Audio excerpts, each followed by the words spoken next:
The PDP is insisting there is a need for declaration of state of emergency and the state of insecurity in Nigeria, but Governor of Katsina State, Aminu Masari, has disagreed on that. The House of Representatives has approved the borrowing plans of the federal government, but wants details of the conditions given by the lenders. We'll give you details in a moment.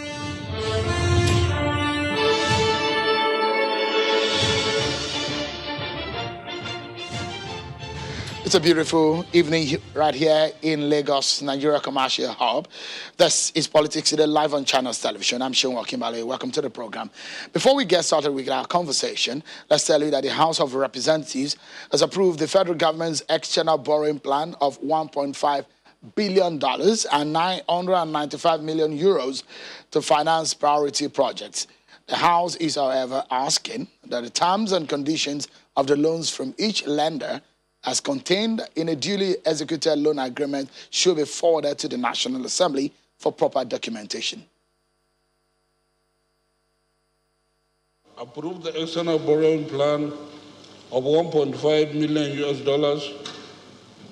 and the 995 million euros. 2, that the terms and conditions of the loan from each lender as contained in a duly executed loan agreement be forwarded to the National Assembly for proper documentation. Before we get talking, we're seeking solution, and I told you over the past few days that is our agenda right here, to find solution to what has become a migraine for the nation. That is insecurity. But before we get started, let's check out some of your political roundup stories.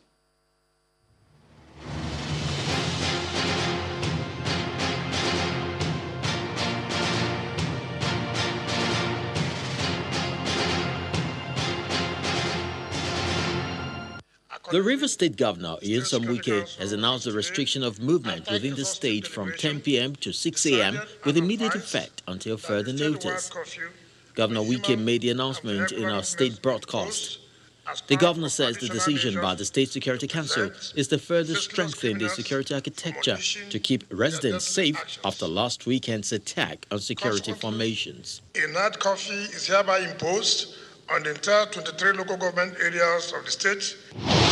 The leadership of the People's Democratic Party has had an emergency National Executive Committee meeting at the party's headquarters in Abuja, where the NEC passed a vote of confidence on the Secondus-led National Working Committee. The national chairman, Uche Secondus, says the meeting is to discuss the November governorship election in Anambra State and also the security situation in the country. Mr. Secondus noted that the situation has gone far beyond the daily rhetorics of reactionary press statements. He insists that there is no marching response from the ruling party to the concerns of citizens regarding insecurity and that the government has lost control. The House of Representatives is urging the Nigerian Immigration Service to, within 72 hours, issue international passport to thousands of Nigerians who have applied, paid, and have been captured but are yet to be issued their international passport booklets. This is sequel to a motion raised by Ugonna Ozoribo, who raised concerns that Nigerians who are on medical referrals outside the country are developing needless health complications while waiting for their passport to be issued. And others have missed rewarding business opportunities due to the unavailability of passport booklets to enable them to travel. Security has been ramped up in the National Assembly as security agents search vehicles coming into the Assembly complex. Today's search of vehicles is more intense than normal as traffic tailed back meters to the entrance into the Assembly. Members of staff and journalists spent much more time trying to get into the Assembly. Reports indicate that there was an alleged security threat, which necessitated the search of vehicles.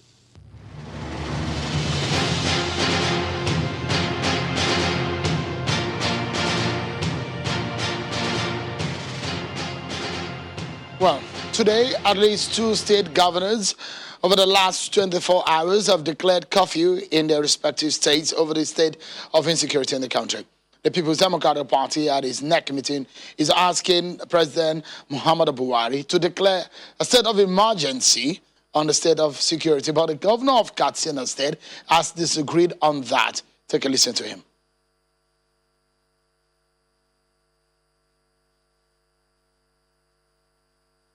Okay, I'll allow you to listen to Governor Masari in a moment.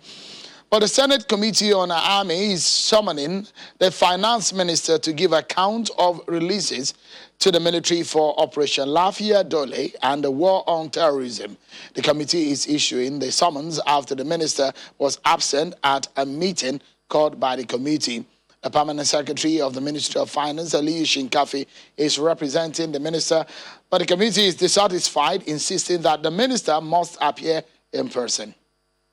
Tonight, we have the chairman of the Senate Committee with us on the program, who is also from Borno State, where we currently face some challenges and resurgence in Boko Haram attacks. Senator Ali Indomie, Chairman, Senate Committee on the Army. Thank you so much, Senator, for joining us tonight. Let's begin the conversation, Senator. I know it's a difficult time for our nation, and we're seeking solution. But let me ask you, we understand that the minister might be appearing, that's Minister of Finance, next week. What's your committee's intention for summoning her?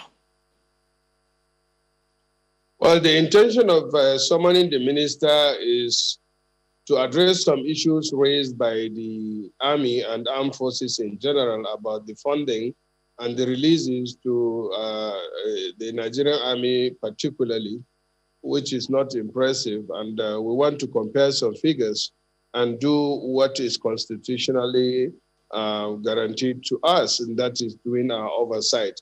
It was in the course of our discussion with the Chief of Army Staff that we discovered that their releases are not coming as at when due. So we had to call her in. Unfortunately, she could not make it today. That was due to some exigencies, as they call it. But as your people witness, we didn't take that kindly, because this is a very serious matter. Security and welfare of its citizens is the purpose of government. If there's no security and there is no peace, as we are witnessing now, nothing can go on. But the minister called and apologized and promised that she will be here at the later date that we fixed. And that is even better, because we are calling all of them together at once. That is the Army Chief and the other persons concerned. The Director of Budget, we asked her to come with the Director of Budget so that they will come and tell us. The President has made or given all approvals, as we understand. And I'm in touch with the President too. The President has approved all the requirements of the military. But the finance people are the ones that are the problem. But some of them today said they are not the problem. They have made 100% releases, for example, for Operation Lafia Dole. And the same Operation Lafia Dole, based on our investigation, are saying that cumulatively over 50 billion of their money have not been given to them. So this disparity must be settled, and as constitutionally allowed, we have a responsibility, and we have a serious problem at hand right now. And that is the security challenges that we are facing. And the Army is saying it is their problem is money. Oh, I mean, so the Army is complaining that they have money issue. But I know in the past you've told me on this program that military is not properly funded. What about those who argue against that? That the military has been funded, at least in the last 4 years, more than we have seen in the history of our Nigerian military.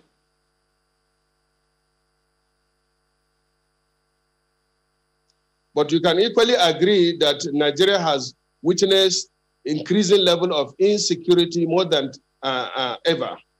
So all those people that are saying that the money, too much money or enough money has been given to the Nigerian armed forces is because they are living in their comfort. As you can see, I'm talking to you with, I try to control my emotion. On last 2 days, on Monday exactly, my town, Goza, was attacked. And the attack, and that same day, Wulgo was attacked in Borno State. Just 2 days after Minok was attacked, where we lost 30 soldiers. Gaidam is still, now if you call Gaidam, people will say it's still under Boko Iswap or not. So these are the things that are going in Northeast. People don't understand. We that wear the shoe, we feel the pitch more. But others now, especially in Northwest and some part of North Central, especially Niger, are still now crying out. And all the problem is because our soldiers, the truth of it is that they are not well funded. They are not equipped. They are ill-equipped. And you can't fight this war that is expanding rapidly now. And you can't engage soldiers everywhere and they don't have the resources. They don't even have the operational funds that they will run now. It was only yesterday that they released money to them. It was only yesterday that they released money to them. You can quote me on that. And I'm sure people are listening. So where is the seriousness when billions of money is being spent on serious things? Security and welfare of a citizens is the purpose of government. Any other thing, as far as I'm concerned, is waste of money for now. So if you look at it, perhaps that debate over the funding of the military comes considering some of the releases to buy equipment and to buy military hardware. And people are wondering if the military says they don't have enough firepower to fight. And you look at what has been released to buy these warfare equipment. And the complaint we get is that some of these have not arrived. What can you tell us in terms of having accountability on what has been released? They've come to the Senate for approval at some point. The president, under President Muhammadu Buhari, this administration, release that fund. Where are those equipment, Senator? Shehu, for God's sake, you are sitting in your comfort. And because you are not in Borno, we are not talking about money. We are talking about giving our soldiers what they need in order to fight that war. I understand they said they make releases. Yes, the Senate has made approval. But that is not what they are interested in. If it is truly that they gave this money to these people, why didn't they make sure that the money is released? After all, most of this equipment, the payment is government to government. So if actually they paid to the government, the materials would have started arriving.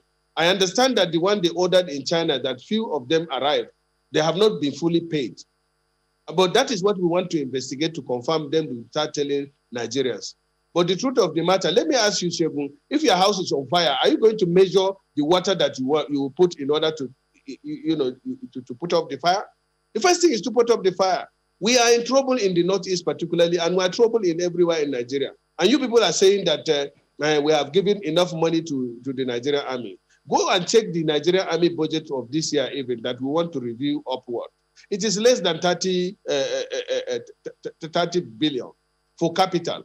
And that is what they will use to buy ammunition and other supplies that we are talking about. It's less than 30 billion. And the budget of Nigeria is more than 13 trillion. Does that show any seriousness in any way? If we don't have peace, then all these things that you are talking about, of what use are they going to be? All right. I understand that in 2021, 100 billion, you said on the floor that just about 19 billion was released for the first quarter. And you said just only yesterday, another 19 billion may have been released for the second quarter. But give us a sense of what is happening, Senator. In your state of Borno, what is responsible for the resurgence of Boko Haram attacks? Well, I cannot explain that. There are so many factors that contribute to it, to this problem. But all hands must be on deck. We are in trouble, and the trouble is getting more and more, and it's expanding. The issue of insurgency and other forms of criminality now is becoming more of a cancerous thing, spreading all over the body of Nigeria. It is high time we take drastic measures. Just like if somebody is cancerous, it may get to a level where chemotherapy will be the only solution. And it's painful and it's time-consuming and everything you put into it. But that is to say everything must be done to bring back peace. Otherwise, this government of President Buhari is doing its best. But all this best is not recognized now as long as there is no peace and security. If peace and security can be restored in this country, Nigerians will be clapping for Baba. Everywhere will be Baba Buhari, Baba Buhari.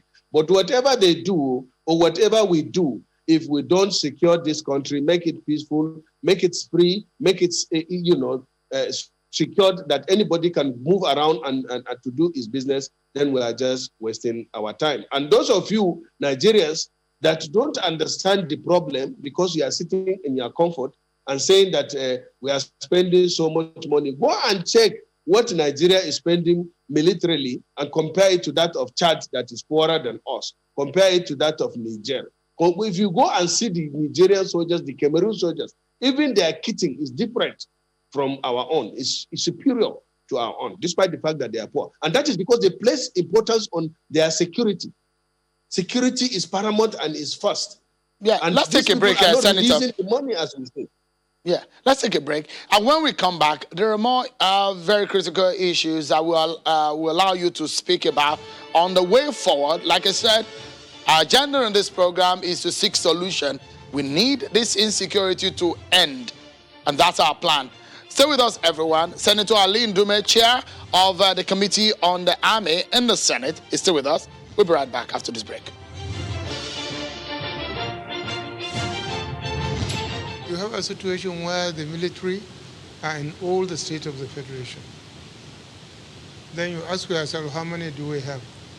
Are we not overstretching them? So the reality is the responsibility of securing this country is ours, all of us. We have a role to play. And we must play it for the sake of the country and for the sake of our children and grandchildren, not for the sake of the persons that are in office. I think we have to understand that whatever we do to restore security today, we are not doing it for one particular person or group of persons, but we are doing it for all of us, for the country, and in fact for Africa. A stable Nigeria means a stable sub-Saharan Africa.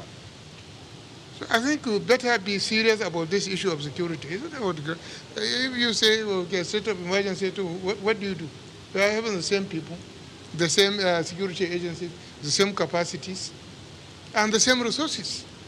So what are we talking about? We have a problem that everybody has a role to play. We better play it. Politics should be over. The security situation of the country is beyond partisan politics. It's a national concern for all of us, every responsible person.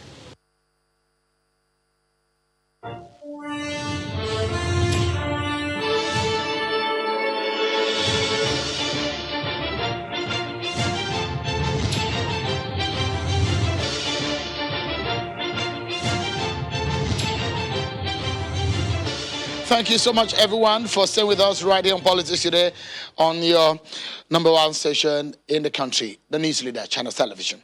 Let's get back with the conversation with Senator Ali Ndume, the chairman of the Senate Committee on the Army. Thank you, Senator, for your time tonight. Let's begin again. Thank you. And I'd like to know, Senator, we understand that Boko Haram elements are taking control of some communities in the Northeast as we speak. What could have caused this? And could this be a setback in the fight against the insurgency in the Northeast region? Pardon, let me hear you again. All right, I was okay. Not stable. Okay. So let me go again. I understand that Boko Haram elements are taking control of some communities in the Northeast region. What could be the cause of this? And could this be a setback in the fight against insurgency in the Northeast region? Not really, but there are some communities normally when the insurgents, attack, and they hold on to it because of the insufficient number of soldiers we have on ground, like the experience we had in Damasak, and the same experience that we had in Gaidam recently, the same thing that happened in Minok, and even in Wulgo, where the soldiers, or even in Dikwa recently, the soldiers will have to withdraw tactically and come back with reinforcement, and they normally succeed. Now, before then, it's natural for the insurgents to hold on, like they did in Gaidam, and even have time to preach to the people. And once they have infiltrated the community, then the Air Force is incapacitated because they can't bomb anywhere. They will have collateral damage. But it is not like they hold on to a particular place permanently. No. This is an insurgency where they do hit and run, and sometimes they do hit with a purpose. Like now, what they are trying to do is because the heat is on with the new army command is putting heat on them. They too are desperate in getting arms and ammunition. So most of the arms and ammunition they use are the ones that they succeed in cutting away from the Nigerian soldiers and other armed forces or security agencies. I don't believe. I know that there are some small arms coming from up there, like Libya, Chad, and all that. But the bulk of their the equipments they use are the ones that they succeed in stealing from our armed forces. And this is what the new forces are trying to guide against.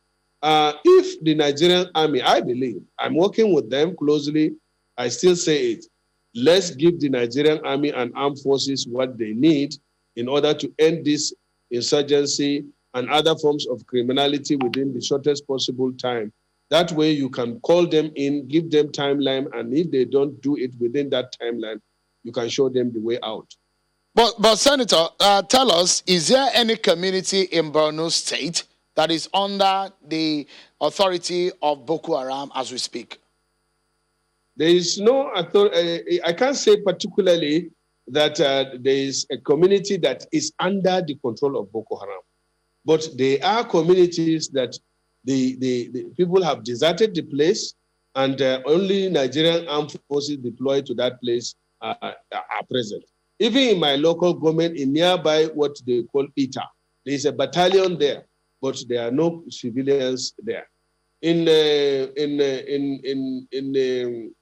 Damasak, there are civilians now. They are back there, but in Malumfatori, for example, there are presence of the Nigerian armed forces, but there are no civilians there. So also are some villages like in Dambua, far into Dambua, back into like places like Korode, Hong, and other villages down into Buni area. You find that there are Nigerian armed forces there, but there are no civilians there. Even in Kafa, for example, in nearby Damboa, there are soldiers there, but you can't find civilians because the civilians cannot go there for two reasons. One, most of their homes have been destroyed because these are villages, and if it goes to like 2-3 sessions, even the rainfall would destroy them and you have to rebuild them again. And secondly, some facilities that are existing there is no longer there. And the Nigerian army must make sure that the whole place is safe before they start accepting people to... Okay. Okay, so we have little time to go and we have much grounds to cover. So quickly, are you afraid that the rains are coming? Because experts will say with the coming of the rains, it brings the fear of the infiltration of these terrorists. Well, that is the problem now. The president wanted, or all of us wanted that, or hoped that with the new service chiefs that before the rainy season, Boko Haram would have been defeated.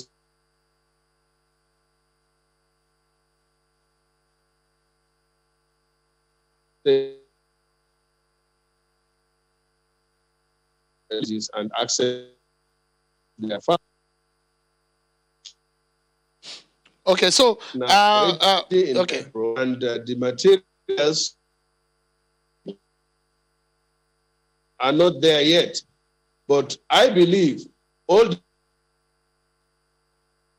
taken up to the Nigerian Armed Forces and other security organizations the funds and the equipment that they need. They don't have the manpower, but they can go into recruitment. For example, if the president or they are given matching order to improve to recruit 10,000 or 20,000 or 30,000 or 40,000 troops at the same time to address this matter, like they did during the Civil War. There was special recruitment during Civil War to address the war. That was only 13 months, even long. Here we are with this problem running into 11 years. And quickly, the Nigerian government, we have been saying in Borno, we have seen what the defense contractors, that is the military contractors did, and the mercenaries. You can hire black waters. You can hear executive order or executive protection, what they call from South Africa, that came into Nigeria before that Jonathan brought. We need these people to come and fight along with our troops, and then we'll get this thing cleared. They can do it. We should swallow the pride of saying that we can't bring some people out. It's just like your house is on fire, and you are saying you will not invite your neighbors or fire brigade from outside to come and put off the fire. It doesn't make sense. All right. So quickly, let's get to it. There have been several debates over the state of things in the country. In the National Assembly, a lawmaker mooted an impeachment move on the president. Some are questioning the capacity of your party to handle things in the country. How do you react to this? Well, that is trivializing the issue.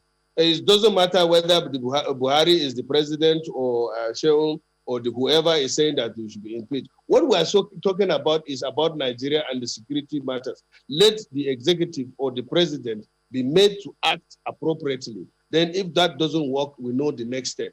Let the president act. If you remove the president now and bring in another person, I don't know whether that will solve the problem. We are talking about Nigeria's army don't have the equipment. They don't have the personnel. So if you bring in another president, is he going to manufacture the number that the Nigerian army doesn't have? Or is he going to go off the shelf or go to Wuse Market and buy the equipment that they need? No, it won't happen that way. Let them stand up, or let the government stand up, get the equipment that the Nigerian army needs, give it to them, or hire the equipment that they need, or hire the people that they need to complement their number. Look at Chad. Look at Chad. This poor country is standing up not only to Boko Haram. They don't even consider Boko Haram as a big deal. They are standing up to the rebels that want to take over their government. You can see they are fighting the rebels, fighting Boko Haram, fighting other forms of criminality that is known everywhere. Like armed robbery is known everywhere. But if you go to Chad, Senator, in Nigeria, look at this. Do you agree that the insecurity crisis is instigated or sponsored by politicians? Well, who are the politicians? The politicians are PDP and the APC in Nigeria of today, isn't it? So that means by your statement, it is either APC that is instigating this or it is PDP. But then if you look at it, the most affected states with this insecurity from the APC side is in our state. Northwest, generally there, you have more APC than PDP. If you come to Northeast, we have more APC than PDP. I think we have only two states that are PDP, Bauchi and Taraba, right, isn't it? Yeah, Senator, we need to close now. We need to close now, and if you can help me, I'd like to shoot you a double-barrel question. You have asked the federal government to name those sponsoring the terrorists. You've also asked for an open trial for the 400 Bureau de Change operators accused of funding Boko Haram insurgency. Why did you say this, and is the federal government listening to your counsel? You seem to be very opposed to the opposition's views that the security of life and property in the country is no longer guaranteed under the present government. What offends you about this stance? If you can quickly help us tackle those two questions in just about 60 seconds. Well, if you see, from 1983, when the military took over, to the time PDP took over in 1999, we didn't have all these security challenges. These security challenges started in 1999 when PDP took over government, and it got to its peak in 2015. It got worse there under PDP. And these security issues are not things that you can just take care of in one day, or it's a running tap that you can close within one time. So this PDP that caused the problem are now the same people that are shouting out there. If they know the problem, why did they allow it to get to this level? Buhari came in, he's trying to stop it. In the beginning, it was like going down, and then can we Senator, yeah, so apologies, we are totally out of time now, but I must sincerely thank you, Senator Ali Ndume, Chairman of the Senate Committee on the Army. Thank you so much for your thoughts tonight. But before we go, everyone, this is a breaking news coming right here on Channels Television. This is Channels Television's breaking news. We can tell you that the Central Bank of Nigeria has announced new appointments in one of Nigeria's commercial banks. First Bank of Nigeria PLC has ordered immediate removal of all the directors of FBN Limited and FBN Holdings PLC. Breaking news right here. The Central Bank of Nigeria has announced new appointments in one of Nigeria's commercial banks. First Bank of Nigeria PLC has ordered immediate removal of all the directors of FBN Limited and FBN Holdings PLC. Stay with us right here on Channels Television for the details. But that's how we close the program tonight. Thanks so much, everyone, for watching. I'm Sean Kimale. Bye-bye.